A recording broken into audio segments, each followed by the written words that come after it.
Olá IPCA, hoje é sábado, dia 20 de setembro de 2014.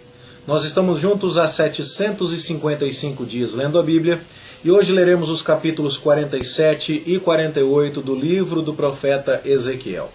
Estes capítulos encerram a obra de Ezequiel como um todo e aquela visão que começou lá no capítulo 40, onde Ezequiel vê o templo restaurado, a cidade restaurada, a terra habitada novamente pelo povo de Deus, a justiça sendo promovida com base no respeito à santidade do templo, com base no respeito às funções que Deus atribuiu ao sacerdote, ao príncipe, ao levita. E, como já comentamos muito com você, é uma descrição ideal e as medidas do templo e as estipulações das ofertas que são vistas aqui por Ezequiel tem mais a ver com um ideal de justiça que será promovido quando Deus restaurar todas as coisas do que com relação a novas prescrições cultuais para a casa de Israel. Tanto é fato que quando retornaram do cativeiro, reconstruíram o templo, reconstruíram a cidade, os judeus não seguiram as instruções de Ezequiel. Os nossos olhos, portanto, ao analisar estes textos, devem ser dirigidos para o futuro, para o novo céu, a nova terra, a nova Jerusalém. E é muito apropriado que o apóstolo João, por exemplo, lá no Novo Testamento, se aproprie de muitas das imagens que são fornecidas aqui por Ezequiel para falar a respeito da nossa esperança futura e gloriosa. Ou seja, até mesmo João havia entendido que estas coisas aqui ainda estão sendo aguardadas por todos nós. Pois bem, o capítulo 47 começa falando a respeito das águas purificadoras. Era normal que no templo houvesse uma bacia de bronze para a purificação cerimonial dos sacerdotes. Essa bacia foi construída na época de Moisés e quando Salomão inaugurou o templo ele fez uma muito maior que foi conhecida como Mar de Fundição. E esse mar então significava uma grande limpeza, né? Água suficiente para que os sacerdotes estivessem sempre limpos. E aqui, na visão que Ezequiel tem do templo, não há uma bacia, pelo contrário, há um rio. Em vez de água parada, há água corrente. E esse rio começa tímido, mas ele justamente parte do templo. Ele parte do lado sul do altar, que era onde normalmente Salomão colocava o seu mar de fundição. E então essa água vai saindo do templo e vai crescendo, formando um rio cada vez maior, que vai inclusive trazer restauração para o deserto que estava na região oriental, para onde o rio parece fluir, e inclusive trazer cura para o Mar Morto, cujas águas que são tão salgadas que não há nenhuma forma de vida ali, essas águas se tornariam saudáveis. Então, você percebe que a ideia da limpeza, a ideia da santidade, a ideia da vida surgindo quando o povo de Deus resolve adorar corretamente e vive em santidade na presença do Senhor. Quando a relação com Deus está restaurada, até mesmo a natureza é renovada. Não é por acaso que o rio sai de Deus, mas ele passa primeiro pelo altar antes de abençoar a natureza. E aí então o deserto da Judéia, que estava castigado pela sua secura, ele é abençoado de tal forma que há grande vegetação surgindo. E o Mar Morto, um dos símbolos mais importantes de maldição no Antigo Testamento, porque as cidades de Sodoma e Gomorra estão muito provavelmente ali. E esse seu sal excessivo tem a ver com a destruição daquelas cidades. O próprio Mar Morto, um símbolo tão grande de maldição, agora ele tem águas saudáveis. Tudo é revertido. E então as árvores que brotam ao lado desse grande rio produzem frutos que servem de alimento para o povo de Deus e a sua folha serve de remédio, como diz o verso 12. E isso está lá claramente repetido e apropriado por João no livro do Apocalipse, no capítulo 22, verso de número 2. Essa ideia, portanto, ecoa promessas anteriores que Ezequiel já tinha feito. Veja lá no capítulo 34, versos 26 e 27. Olha o que você lê ali. Delas e dos lugares... vou ler o 25. Farei com elas aliança de paz e acabarei com as bestas feras da terra. habitarão no deserto e dormirão nos bosques. Delas e dos lugares ao redor do meu outeiro. Esse delas, Jesus está falando, Ezequiel está falando a respeito das suas ovelhas, que vão ter um só pastor. Ele vai fazer com elas aliança de paz e ele vai dar bênção a elas, fazendo a chuva descer ao seu tempo, diz o verso 26. E no verso 27, as árvores do campo darão seu fruto, a terra dará sua novidade, e estarão seguras na sua terra, e saberão que eu sou o Senhor. Ou seja, as ovelhas vão habitar na sua terra, com a terra frutificando, e elas estarão seguras. Promessa cumprida na visão que Ezequiel tem aqui. Mesma coisa acontece no capítulo 36, versos 8 a 11. Mas vós, os montes de Israel, produzireis os vossos ramos, e dareis o vosso fruto para o meu povo, que está prestes a vir. Porque eis que eu estou convosco. Voltar-me-ei para vós outros, e sereis lavrados e semeados. Multiplicarei homens sobre vós a toda a casa de Israel. Todas as cidades serão habitadas e os lugares devastados serão edificados. A natureza sofreu com o pecado do povo. Os montes tiveram as cidades em cima deles destruídas. Tudo estava arruinado. No entanto, restaurado o culto, conforme a visão do templo que você viu nos capítulos 40 a 42.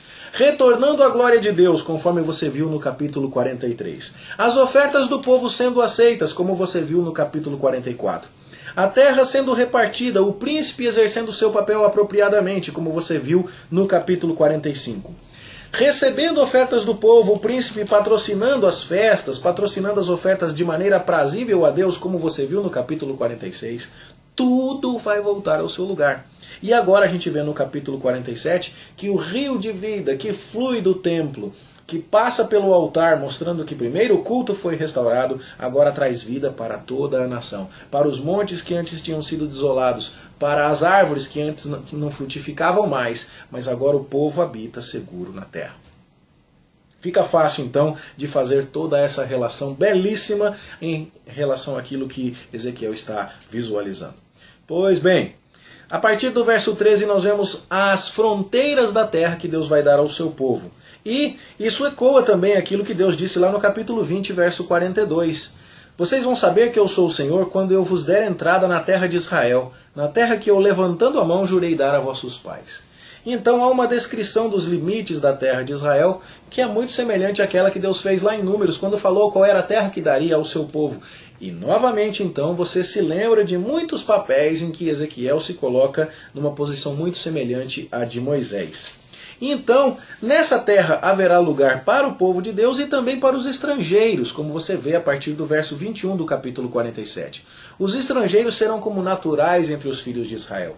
É já uma janela no Antigo Testamento mostrando que Deus não é apenas o Deus dos judeus, mas o Deus do mundo inteiro, e todos aqueles que se voltam para Ele em obediência e fé serão recebidos. Isaías capítulo 56, versos 3 a 8 fala disso, e a gente já viu a respeito da inclusão dos estrangeiros em muitos outros profetas, não é mesmo? Então essa ideia fica bem clara aqui. O capítulo 48 fala sobre os limites das 7 tribos, e você percebe, comparando o mapa da distribuição anterior das tribos com essa visão agora de Ezequiel, que as coisas para Ezequiel são completamente diferentes. Ele faz a divisão da terra com base em faixas horizontais, parece as capitanias hereditárias da época do nosso Brasil colonial.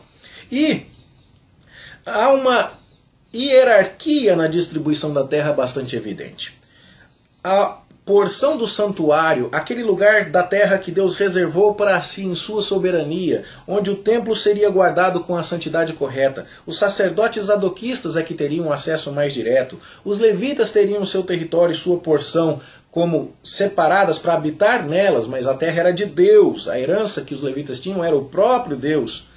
Bom, depois daquela porção central, as faixas de terra eram distribuídas horizontalmente, de acordo com alguns critérios que nos parecem evidentes. Judá, aquele que recebe a promessa do cetro, que vai governar, tem a sua porção de terra colada na porção do templo.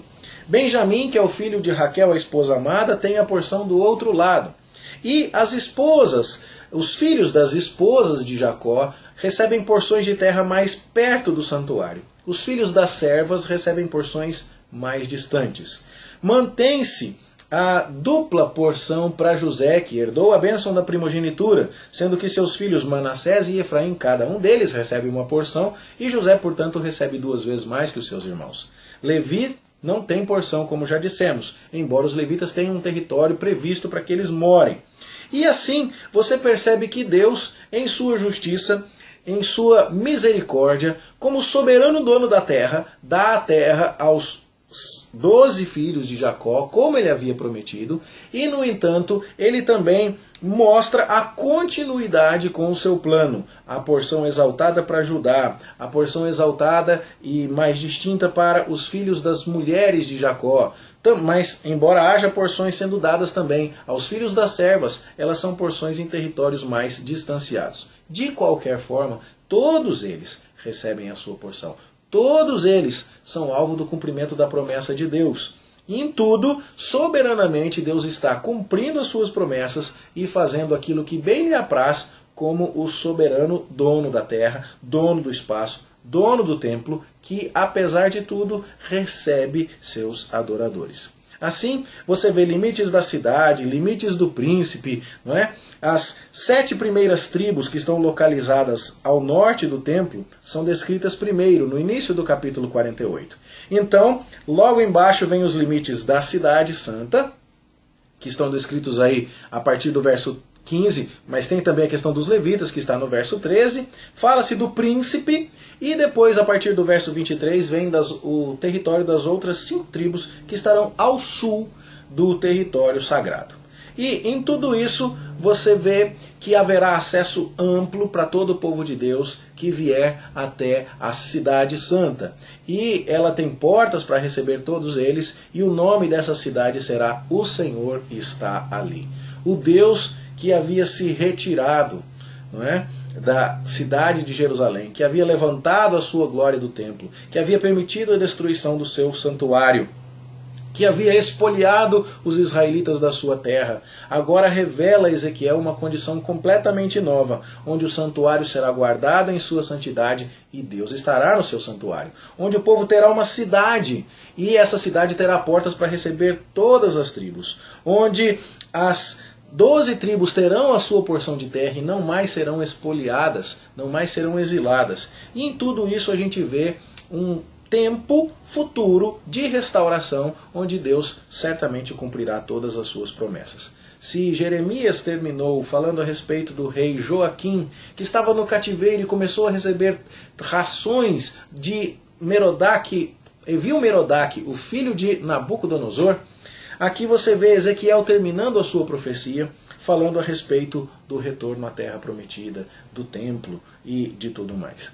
Há, portanto, nesses 2 profetas que estão falando da parte de Deus numa época de profundo juízo, há sim uma perspectiva muito clara de restauração. E é nisso que nós devemos prestar atenção quando estudamos essa parte final do livro. Espero que você tenha acompanhado tudo até aqui, tenha compreendido, tenha crescido. E eu vou mandar agora para você, no final do vídeo, uma imagem de como seria essa distribuição da terra. Provavelmente, por conta da compactação do vídeo no YouTube, isso não fique muito bom para você visualizar. Os membros da Igreja de Cidade Ademar estão recebendo essa imagem por e-mail.